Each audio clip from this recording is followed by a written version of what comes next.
Hello and welcome back to AdamBobrowConnect, the channel where you email me and we connect. Good to be here. I feel like it's exciting. This is like the elite group. I assume you're here subscribed to the Shorts channel and the main channel. And who knows, by the time this comes out, I wonder if I'll have an email letter already, a newsletter. And if so, hopefully that's super helpful. But anyone who's here, I imagine, would appreciate it. And that's the whole hope, that it is helpful, that it's meaningful and offers some inspiration, that I can share some things that I've learned that would be helpful for other people as well. And speaking of being helpful, time for an email. Hello, Adam. I have an interesting story for you. I am a sophomore in high school and I'm a huge fan of yours. Table tennis is a big part of my life. Although sadly there aren't any teams near me, I still play every day with my family, especially my brothers and dad. I go to high school in a small public school in Harrisburg area, Pennsylvania called Camp Hill High School. Last year I saw an opportunity to spread this amazing sport by starting a club at my school. I was only a freshman and was very nervous. The club gained a ton of interest and about 80 people were interested in joining. We had to cut it to about 40 kids. My sister got cut out. How sad. The ping pong club was bigger than almost every sports team here. The school only had 2 tables, so we had to figure out how to get more. My friend Will helped me make a popular video asking for donations. We ended up getting about $1,000 and people giving up their tables for the club, which was just so great. I'm always thinking about spreading the sport. I want to get people from other local schools to start clubs there so we can have competitions. I've hosted a small invitational tournament before too. Last year the club was a lot of fun, but I mostly just had people volley around and take turns playing. I wanted to set up a tournament, but it never ended up happening. I was wondering if you have any advice on spreading my ideas to other schools and to set up competitions and tournaments. Spreading table tennis is the most common thing on my mind. It gets me so excited for the opportunities I can spread. My biggest goal is to set up a state tournament. Anyway, thank you so much for reading. Thanks. Well, I really appreciate the email and congratulations on all that you've done. I can relate and I hope I can help. I've been through similar things. I started a club in my university, the Ping Pong Posse at USC, and I realized fairly early on that we needed competition. So volleying around is fun, but for me, it's like table tennis. I need to keep score, right? There needs to be a way to move people in and out, like a time limit at an all-you-can-eat restaurant. You've got to keep tables moving. You've got to make sure that everybody has a chance to eat dinner. You've got to make sure that everybody has a chance to play, or it's going to be tough to keep the club large. First of all, the donations, that's wonderful. I'm happy that you guys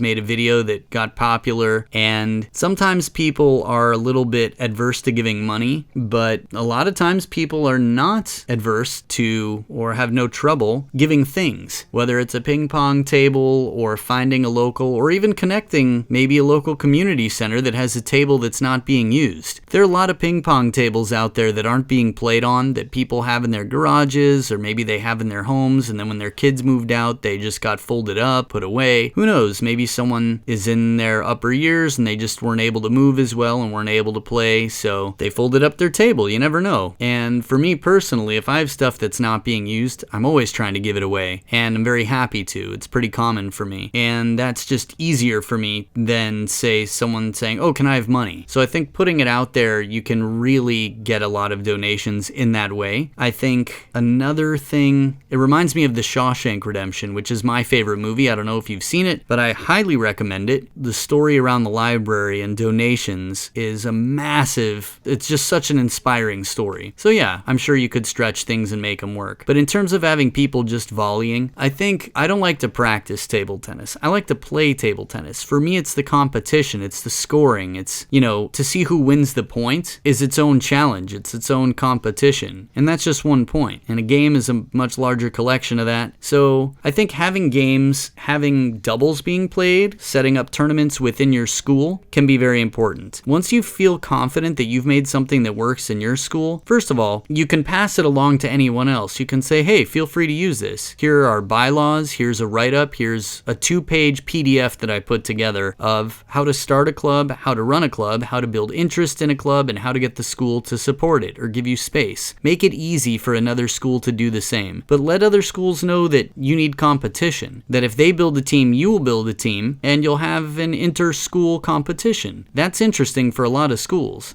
If a school beats another school, they're number one. They can say they became the champions. And that could be your school, it could be the opposing school, and it could be many schools. Sometimes it starts with one opponent, and then it becomes 2 others that join, and now you've got a division of 4 teams, 4 schools. Talk to your friends, talk to local schools. Just don't be shy, be unafraid, be bold, and make it as easy as possible for others to say yes. And I'd say find people who are passionate. People who are passionate where your incentives are aligned, meaning they want something to work, they want to make it happen. You won't need to hold their hand the whole way or drag them kicking and screaming. It's always tough to get someone to do something that you want them to do that they don't want to do. And why would you really try to make someone do something they don't want to do, right? So find someone who wants the same as you, and then it'll be easier. And then anything that you can do to help, they'll be thrilled about because they want the same thing. So I hope that's helpful. In terms of spreading, I think the power of video and entertainment is very important. People are constantly looking for entertainment, and video is a very easy way. You know, if you can send someone a link, they don't even have to download anything. It doesn't fill up their email. They're not carrying too much digitally. Just make it super simple for people. The easier you make it for someone else, the more likely it is that they will do it because it requires less of them. So that's my thinking. So keep on spreading table tennis. I hope that's helpful. Congratulations on getting started. Your steps ahead. I don't know the story of the details of how your sister got cut out, but I hope that you're able to generate enough resources that your sister can be playing regularly and all 80 people interested. Basically, that you don't have to turn anyone away. Keep on going, and thanks for your question. It was a wonderful one, and I'm really excited for your future and the journey that you've already started on. So, if you have any questions, send them to me. You can shoot me an email at AdamBobrowConnect@gmail.com, and hopefully we'll be able to connect. So, as always, take care of yourself, stay kind, stay healthy, stay happy, and keep on ponging.